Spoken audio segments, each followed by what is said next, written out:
एक बार फिर से स्वागत है डीपीएन लाइव न्यूज में। मैं आपके साथ में आपका दोस्त आरपी प्रजापति।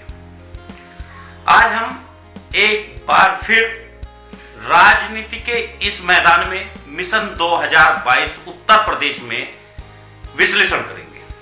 आज हम देखेंगे कि आखिर समाज को क्या भागीदारी मिली और क्या भागीदारी मिलने वाली है। लेकिन सबसे पहले मैं आपको बता दूं, उत्तर प्रदेश में पिछड़ा वर्ग आयोग की एक बैठक की गई जिसमें यह निर्णय किया गया कि प्रजापति समाज को अब शिल्पकार समाज माना जाए और इनके जाति प्रमाण पत्र शिल्पकार समाज की ओर से दिए जाए। चूंकि इससे पहले शिल्पकार समाज शिल्पकार के नाम से जो प्रमाण पत्र बनते हैं वे एससी के बनते हैं, अनुसूचित जाति के बनते हैं।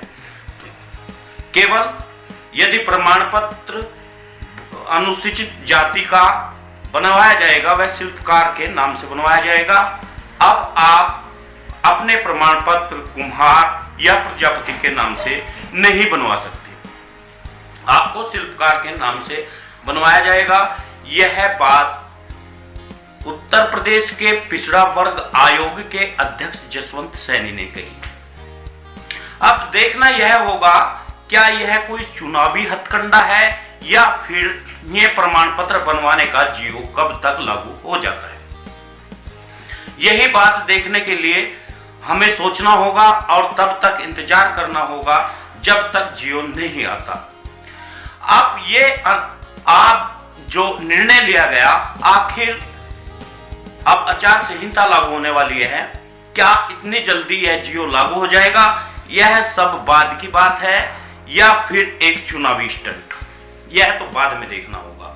लेकिन फिलहाल मैं आपको बता देता हूं, अजय मिश्रा के बेटे ने किसानों पर गाड़ी चढ़ाई थी, लेकिन अजय मिश्रा आज भी खुले आम घूम रहा है।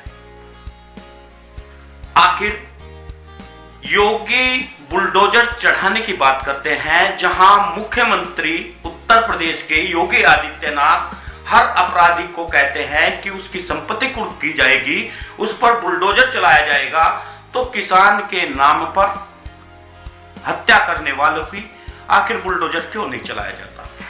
आखिर वैसे गिरफ्तार क्यों नहीं किया जाता? आखिर वह कब तक मंत्री रहेगा? आपको याद होगा 2017 में गायत्री प्रजापति कैबिनेट मंत्री हुआ करते थे। उन पर एक महिला ने आरोप लगाया था और उस पर खुद प्रधानमंत्री नरेंद्र मोदी को बयान दिया था प्रधानमंत्री नरेंद्र मोदी ने कि यहां उत्तर प्रदेश में एक मंत्री है जो बहन बेटियों की इज्जत के साथ खिलवाड़ कर रहा है, और गायत्री प्रजापति का सीधा नाम लिया था। उसके बाद में अमित शाह ने सीधे कहा था कि यदि हमारी सरकार आई तो गायत्री को जेल में करा देंगे, लेकिन समाजवादी पार्टी की सरकार में ही उन्हें अंदर कर दिया गया था और गायत्री प्रजापति आज भी जेल में बंद है।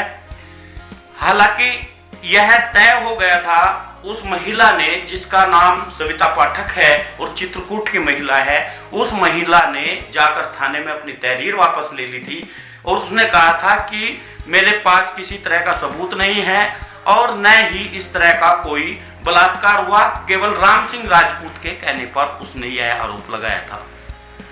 मगर फिर भी गायत्री प्रजापति को जोर जबरदस्ती जेल में रखा गया और रखने के बाद में चुनाव से ठीक पहले उन्हें आजीवन कारावास का करार दे दिया गया।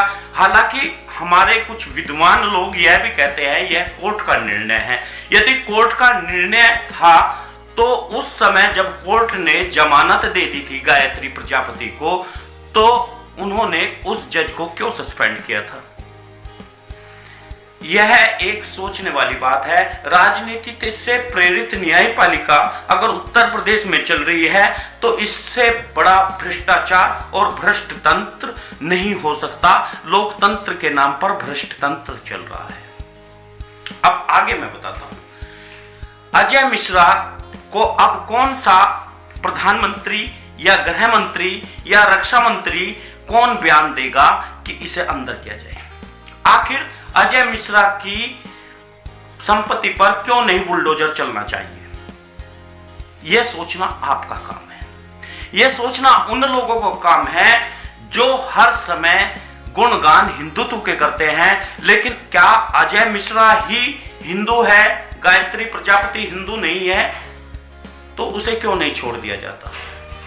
तमाम लोगों हिंदू नहीं है, केवल अजय मिश्रा हिंदू है। यदि एक पेपर लीक हो जाता है, उसमें कुछ शरारती तत्व उसे लीक कर देते हैं, तो उन्हें क्या सजा होनी चाहिए, यह कोर्ट तय करता है या मुख्यमंत्री योगी आदित्यनाथ? यह सोचने की बात है, यह आपको सोचना पड़ेगा। मुख्यमंत्री योगी आदित्यनाथ कहते हैं उन लोगों की संपत्ति पर बुलडोजर चलेगा। क्या वह संपत्ति, यह भी देखना होगा कि उन्होंने उस पेपर से ही सारी संपत्ति इकट्ठा की है और उस संपत्ति में किस किस का अधिकार है। यदि अब बुलडोजर चलने की ही बात आती है कि बुलडोजर चलाया जाए, तो फिर संपत्ति पर बुलडोजर यदि चलाना है तो अजय मिश्रा की संपत्ति पर बुलडोजर क्यों नहीं चलना चाहिए? चिमन्यानंद की संपत्ति पर बुलडोजर क्यों नहीं चलना चाहिए? सेंगर की संपत्ति पर बुलडोजर क्यों नहीं चलना चाहिए? ये आपको सोचना है, जो हर वक्त हम लोग भिन्न भाव से, दीन भाव से पूजा अर्चना करते रहते हैं, मुख्यमंत्री योगी आदित्यनाथ की और उनकी प्रशंसा करते रहते हैं, और जिसको हमारा समाज अंधों की तरह आंख मिचकर वोट देता है, उसे यह समझना होगा। मैं आपको सत्य से अवगत करा रहा हूं।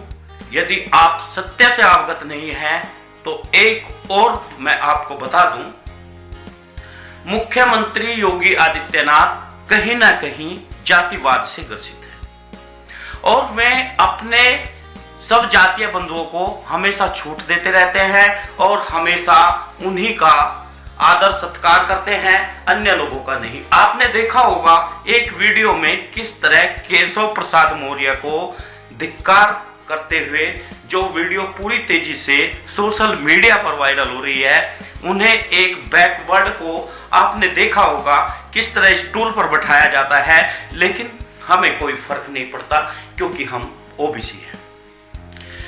हम ओबीसी है, हमें केवल चुनाव में याद किया जाता है। हम प्रजापति है, हमें केवल चुनाव में याद किया जाता है।